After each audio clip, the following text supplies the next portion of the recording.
Graça e paz, meus amigos, que o Senhor te ilumine para mais um dia na presença dele, do Senhor Jesus Cristo. Hoje nós estaremos estudando mais um pouquinho dessa história maravilhosa que o Senhor nos concede através dos Salmos. E hoje eu creio que será um dia abençoado para mim e para você. Os Salmos que nós estaremos lendo hoje, ele é muito rico, ele é muito profundo e traz ensinamentos muito importantes para mim e para você. Amém? Então, abra tua mente, teu coração, permite o Senhor falar contigo e eu creio que você vai desfrutar da palavra de Deus. Amém? Hoje nós estaremos lendo os Salmos de número 128 e olha que Deus fala conosco através dessa palavra. Bem-aventurado aquele que teme ao Senhor e anda nos seus caminhos, pois comerás do trabalho das tuas mãos e feliz serás, e te irá bem. A tua mulher será como a videira frutífera aos lados da tua casa, os teus filhos como plantas de oliveira à roda da tua mesa. Eis que assim será abençoado o homem que teme ao Senhor. O Senhor te abençoará desde Sião, e tu verás o bem de Jerusalém em todos os dias de tua vida. E verás os filhos de teus filhos, e verás também a paz sobre Israel. Amém? Glórias a Deus por isso, irmãos. Aqui a gente vê que o salmista aqui, ele enfatiza nessa afirmação: feliz será o homem que anda nos caminhos do Senhor. Feliz e bem-aventurado o homem que teme ao Senhor e anda pelos teus caminhos. Irmãos, aqui é uma condição que o salmista está nos apresentando. É uma condição que é um caminho de santidade, um caminho que nos traz a paz, um caminho que nos traz alegria. E ele fala mais adiante ainda, que eu creio que é sobre a nossa salvação. Amém? Hoje nós temos o entendimento que há salvação em Jesus Cristo. E Ele é o caminho que nós devemos espelhar para que nós possamos herdar a vida eterna com Cristo Jesus. Amém? A gente vê aqui que ele inicia com essa afirmação dizendo: bem-aventurado aquele que teme ao Senhor e anda nos seus caminhos. A gente vê, irmãos, que no salmo anterior que nós lemos, que dizia ali sobre os filhos, sobre a herança do Senhor, que feliz é o homem que tem ali a sua aljava cheia, lembra que nós estávamos lendo? E aqui ele dá continuidade do homem que cuida da sua família, que cuida dos seus caminhos, que sabe cuidar e ter o equilíbrio, irmãos, tanto do seu trabalho físico quanto do seu trabalho espiritual. Irmãos, isso anda juntos, juntos. E isso é o que mais pega para o homem. O homem, eu digo homem e mulher. Eu digo que o homem, quando ele não sabe separar, irmãos, o espiritual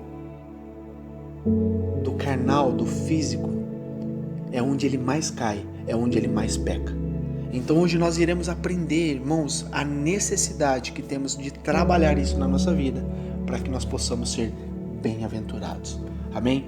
Ele continua aqui, o salmista continua dizendo que do trabalho de tuas mãos comerás e feliz serás, e tudo te irá bem. Vamos entender, irmãos, o temor para com Deus, ele não se resume simplesmente a um exercício mental. Irmãos, temer a Deus, existe uma complexidade aqui dentro que muitas das vezes as pessoas vão mistificando. E é muito mais simples do que a gente imagina. Por que é mais simples? Porque se a gente aprender a negar a nós mesmos e simplesmente viver para com Deus, viver as vontades do Pai, nós conseguimos entender que nós somos totalmente dependentes de Deus. O ser humano, ele luta para dizer que ele consegue ser independente. Mas, irmãos, nunca o ser humano vai conseguir ser independente. Só de nós estarmos acordando e respirando, nós já somos dependentes de Deus. É muito simples nós entendermos e aceitarmos que se nós não aprendermos a viver a dependência de Deus, nós não conseguiremos ser bem-aventurados, nós não conseguiremos ser totalmente felizes e não conseguiremos também que tudo vá bem, porque a gente vai muitas das vezes deslizar, muitas das vezes nós vamos nos decepcionar, não com Deus, porque nosso Deus é perfeito, mas conosco, com nós mesmos. Então esse temor para com Deus que nós estamos dizendo que isso não depende simplesmente de algo mental, e sim como algo mais profundo, algo lá dentro do peito. Exige uma atitude mais ativa de minha parte e de tua parte. O que eu quero dizer com isso, meus amigos? Que nós precisamos realmente nos despojar de todo o nosso homem, da nossa natureza, e passar a conhecer a graça e a bondade do Senhor que nós encontramos no mundo espiritual, porque o nosso Deus é Espírito. Nós temos que aprender, irmãos, é que nem na passagem que fala que nós vamos caminhando, nós vamos dando ali 500 metros, que são 1000 côvados, vamos andando 1000 côvados e está sobre nossos joelhos, anda mais 1000 côvados, está sobre, ali nosso lombo, anda mais 1000 côvados, e a gente não consegue mais ter o domínio, porque nós estamos em águas profundas. Irmãos, nós aprendemos que é o Senhor que nos conduz, que é o Senhor que vai nos levando, que vai nos introduzindo na sua graça.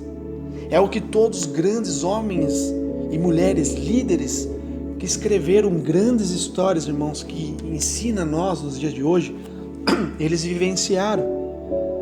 Nós podemos pegar aqui alguns exemplos.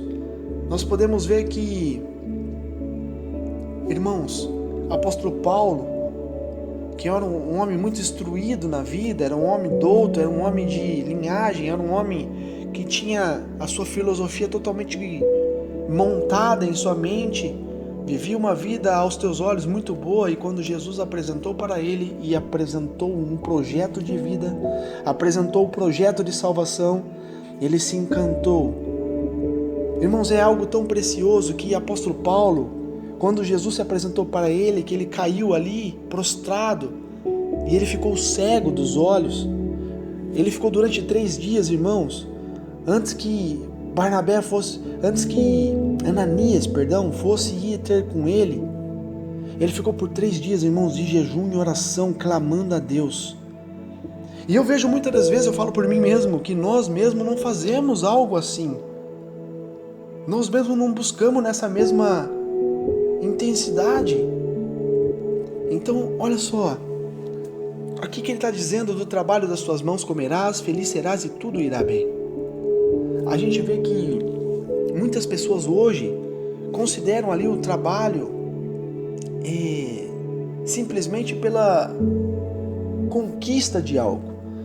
O trabalhar aqui, que o salmista está dizendo, é muito mais complexo, irmãos, porque aqui ele está dizendo tanto do seu pão de cada dia, daquilo que você vai trabalhar para você trazer o sustento para a tua casa, quanto a gente trabalhar também na parte espiritual. Olha que em Gênesis 2,15 o Senhor fala: o Senhor Deus colocou o homem no jardim do Éden para cuidar dele e cultivá-lo. E o Senhor Deus ordenou ao homem: come livremente de qualquer árvore do jardim, mas não coma da árvore do conhecimento do bem e do mal, porque no dia em que dela comer, certamente você morrerá. Aqui Deus entregou um jardim para o homem e falou: cuide do jardim, cultive ele. Aqui Deus falou que ele pode trabalhar, ele vai trabalhar ali para cultivar o seu alimento, cultivar o seu jardim, cultivar as coisas que Deus deu para o homem cuidar. E Deus deu livre acesso para que ele pudesse andar por todos os lugares, só deu simplesmente uma ordem a ele: não coma dessa árvore. O Senhor colocou um limite, e ali nós sabemos que o ser humano, ele abusou disso e ele ultrapassou esse limite. Mas não é isso que nós queremos trazer, irmãos. E dando continuidade aqui em Gênesis 3,17, olha só, para continuar. Adão disse: porquanto deste ouvidos à voz de sua mulher e comeste da árvore do que eu te ordenei, dizendo: não comerás dela, maldita é a terra por causa de ti. Com dor comerá dela todos os dias da tua vida. Espinhos e cardos também te produzirá, e comerás a erva do campo. No suor do teu rosto comerás o teu pão até que se torne a terra, porque dela foste tomado, porquanto és pó, e em pó te tornarás. Irmãos, aqui Deus está dizendo que através do pecado, por causa da desobediência do homem, agora ele vai passar a suar, ele vai passar a ter trabalho árduo para ele poder ter o seu alimento. As coisas não vão ser mais fáceis, o trabalho dele agora vai ser um pouco mais braçal, vai ter um peso, que é o que nós sofremos até hoje.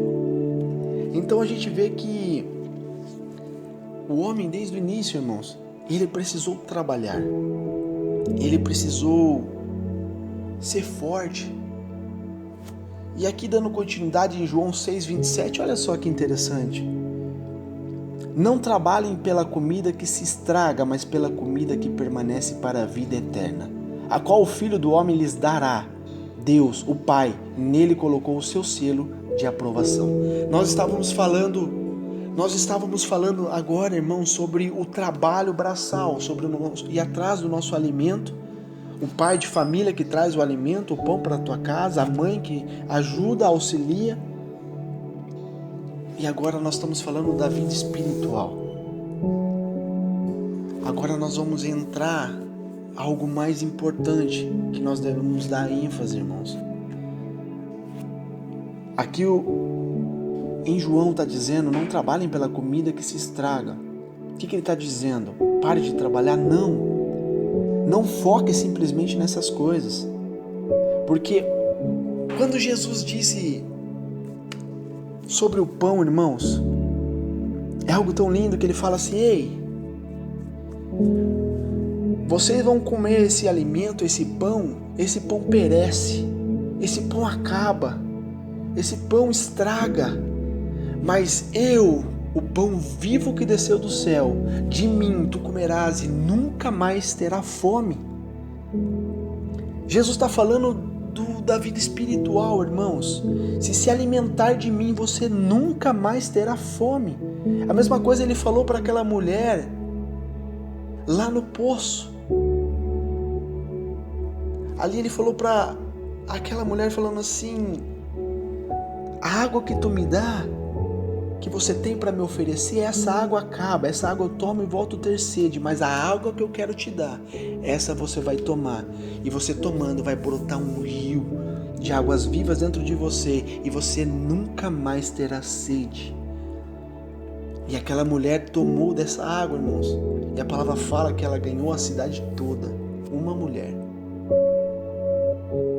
ganhou a cidade toda, porque ela se alimentou do espiritual. E ela trabalhou para o espiritual. Então agora que nós temos que ter um entendimento, irmãos, que nós temos que separar, temos que ter o equilíbrio sobre o físico e sobre o espiritual. Lá em Mateus 6,19, olha o que o Senhor nos diz através dessa palavra: não ajunteis tesouros na terra, onde a traça e a ferrugem tudo consomem, e onde os ladrões minam e roubam, mas ajuntai tesouros nos céus, onde nem a traça nem a ferrugem consome, e onde os ladrões não minam nem roubam, porque onde estiver o vosso tesouro, aí estará também o vosso coração. Irmãos, amigos, aqui é onde mora o perigo. Aonde o seu coração está enraizado. Qual é o tesouro que está no teu coração? É vida eterna ou é riqueza terrena? Esse é o maior perigo, irmãos. Porque aqui o Senhor está sendo claro: aonde estiver o vosso tesouro, aí estará também o vosso coração. O Senhor nos instrui a construir tesouros, a conquistar tesouros no céu. Aonde a traça, a ferrugem, o ladrão não tem poder. Aqui na terra tudo se perde, tudo se consome, irmãos. O ladrão, a traça, a ferrugem. Mas no céu não. O que você está construindo é um império aqui na terra ou é algo sobrenatural no céu? Você está frisando mais na sua vida terrena ou espiritual? Esse é o equilíbrio que eu e você temos que ter, irmãos. Em 1 Timóteo 6,7, olha que interessante essa carta. Porque nada trouxemos para este mundo, e manifesto é que nada podemos levar dele. tendo, porém, sustento e com que nos cobrirmos, estejamos com isso contentes. Mas os que querem ser ricos caem em tentação e em laço e em muitas concupiscências loucas e nocivas que submergem os homens da perdição e ruína.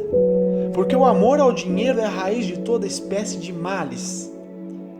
E nessa cobiça alguns se desviaram da fé e se transpassaram a si mesmo com muitas dores. Irmãos, existe um grande perigo para o homem e mulher que entra neste caminho de querer riquezas, de colocar o coração nas riquezas deste mundo, porque é muito fácil cair em tentação, irmãos.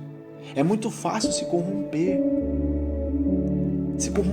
e cair em laços de morte, laços de tristezas, laços de perturbações. São muitos perigos.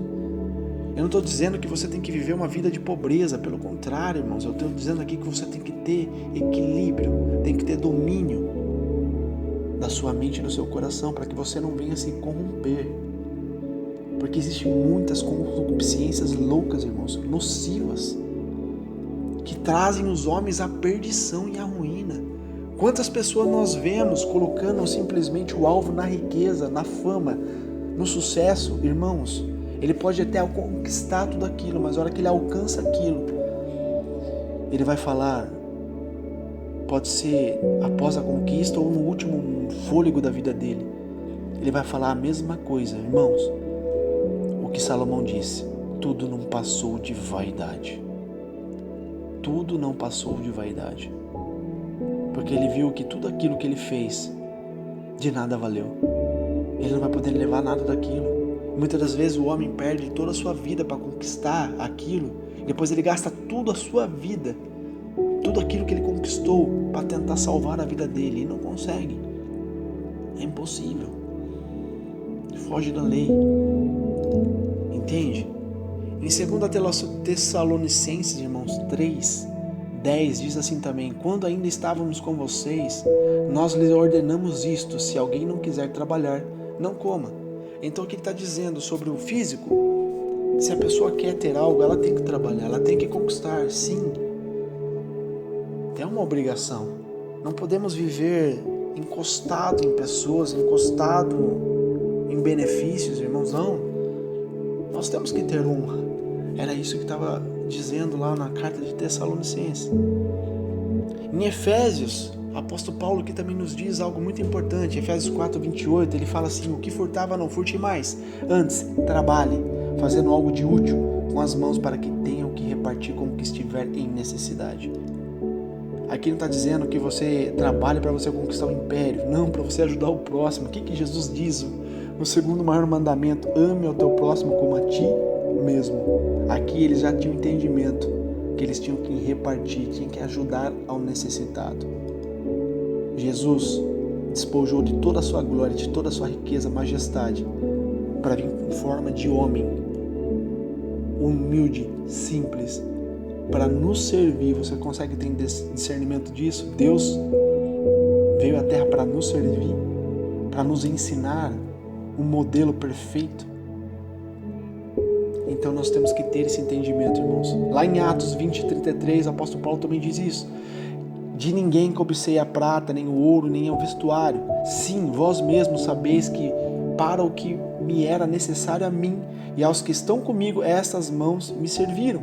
Tenho-vos mostrado em tudo que, trabalhando assim, é necessário auxiliar os enfermos e recordar as palavras do Senhor Jesus, que disse: mais bem-aventurada coisa é dar do que receber. Irmãos, a lei de Deus é ao contrário do homem. Do homem é melhor você ganhar do que você dar. A lei do homem é melhor você receber, ser servido do que servir. E para Deus é o contrário.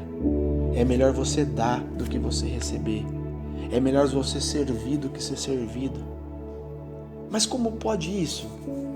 A gente se pergunta: meu Deus, como que pode isso? Deixa eu te trazer algo lindo e poderoso. Quando você serve o menor, você está servindo a Jesus. Quando você serve o menor, você dá para o menor, você está alegrando a Jesus. E sabe quem é que vai te servir? Quem é que vai trazer sobre você a graça? O próprio Senhor. você alimenta os filhos de Deus, você alimenta os pequeninos do Senhor, e o Senhor se incumbe de cuidar de você e da tua casa. É simples assim. Amém? Em Mateus 25, 21, olha só o que ele diz para nós. E o seu Senhor lhe disse: bem está, servo bom e fiel. Sobre o pouco foste fiel, sobre o muito te colocarei. Entra no gozo do teu Senhor. Irmãos, essa lei do Senhor é poderosa, é maravilhosa. Nós temos que ser fiel em todo o tempo, irmãos. Tem que ser fiel no pouco, tem que ser fiel no muito, tem que ser fiel em todas as circunstâncias. E entrar no gozo do Senhor é a coisa mais preciosa e mais poderosa que existe. Apóstolo Paulo, lá em 2 Timóteo 4:7, ele diz algo muito poderoso para mim e para você. Algo que ele falou ali no encerramento da vida dele. Ele diz assim: combati o bom combate, acabei a carreira e guardei a fé. Desde agora a coroa da justiça me está guardada, a qual o Senhor, justo juiz, me dará naquele dia. E não somente a mim, mas também a todos os que amarem a sua vinda. Irmãos, há algo à espera de mim e de você. Para aquele que combate o bom combate, aquele que encerra a sua carreira com fidelidade, com integridade, aquele que guarda a fé até o último instante da sua vida, aquele que guarda a fé em todo o tempo, irmãos, esse sim vai ter a coroa da justiça que está guardada, ao qual o Senhor, nosso Jesus Cristo, o justo juiz, ele vai nos dar naquele grande dia. E não somente a Paulo, ele está dizendo a todos que seguirem esse molde de vida. Amém? Então, para nós finalizarmos essa palavra, lá em Mateus 6,33, ele diz também: mas buscai primeiro o reino de Deus e a sua justiça, e todas essas coisas vos serão acrescentadas. É um complemento, irmãos. É um complemento. Jesus também completa lá em João 14:23, Jesus fala assim: e disse-lhe: se alguém me ama, guardará a minha palavra, e meu Pai o amará, e viremos para ele, e faremos nele morada. Guarda a palavra do Pai. Guarda a palavra do Senhor no teu coração, pois o Espírito Santo de Deus vai fazer morada dentro de você. Então entenda, irmãos, que o nosso Deus, ele não dorme. O nosso Deus, ele está com os olhos atentos sobre toda a humanidade, sobre todo ser humano, sobre tudo que existe. Ele é criador de todas as coisas. Ele coordena todas as coisas. Lá em Isaías 40:28, Isaías fala algo muito profundo. Ele fala assim: será que você não sabe? Nunca ouviu falar? O Senhor é o Deus eterno, o Criador de toda a terra. Ele não se cansa nem fica exausto. A sua sabedoria é insondável. Ele fortalece o cansado e dá grande vigor ao que está sem forças. Irmãos, Deus, ele não está perguntando se você tem condições ou se você não tem condições. Deus, ele não está preocupado se você tem força ou se você não tem força, se você é inteligente ou se você é ignorante. Ele não está perguntando sobre isso, ele não tá se preocupando com isso, irmãos. Ele é o Criador dos céus e da terra, ele criou a boca, ele criou o entendimento, ele excede todo o entendimento humano. Se ele quiser trazer sobre você a sabedoria, ele traz. Lembra o apóstolo Pedro? Ele era ignorante, irmãos, ele não sabia falar, ele era um chucro, duro. E olha o que o Senhor fez com aquele homem. Mas eu creio, irmãos, que todo culto, toda congregação que tinha lá, ele estava presente ouvindo os ensinamentos do mestre. Ele estava ouvindo. E aquilo foi sendo alimentado no espiritual dele, irmãos.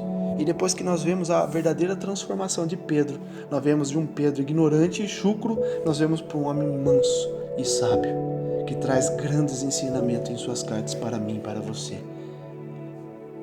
Há mais ou menos 2000 anos posterior a tudo isso, irmãos. Consegue ter um entendimento da profundidade dessa palavra? Da profundidade para que nós possamos alcançar essa excelência com Deus? Ter uma família abençoada, que todos possam enxergar em nós essa essência, esse molde que Jesus traz para nós, transforma nossas vidas para que nós venhamos levar para o nosso próximo também. Isso é importante, irmãos. Isso é viver uma vida íntegra. Isso é viver um molde perfeito. É tudo isso que nós falamos aqui no decorrer do tempo. Vamos entender que é necessário a gente saber conciliar as coisas. Venhamos ser mais constantes na presença do Deus Altíssimo. O nosso Deus, Ele tem ao todo tempo a vontade, a persistência, irmãos, de ter um relacionamento sólido com o ser humano. E não é um relacionamento raso, é um relacionamento profundo. Aqueles que alcançaram profundidade com Deus, irmãos, viveram coisas sobrenaturais. Sobrenaturais. E isso está disponível para todos, irmãos, mas nem todos querem, porque existe um preço a ser pago. Qual é o preço? Obediência, fidelidade, aliança. São coisas fundamentais sobre qualquer área da nossa vida, irmãos. Se um homem casa com sua mulher, ele tem que ter aliança, ele tem que ter fidelidade, ele tem que ter respeito, ele tem que ter obediência dentro da casa dele. Isso é para todas as coisas. Se um homem entra num trabalho, ele tem regras, tem obediência, tem limites, tem tempo, tem que discernir as coisas. Para com Deus é a mesma coisa, irmãos. Você quer viver algo profundo, algo íntimo com Deus?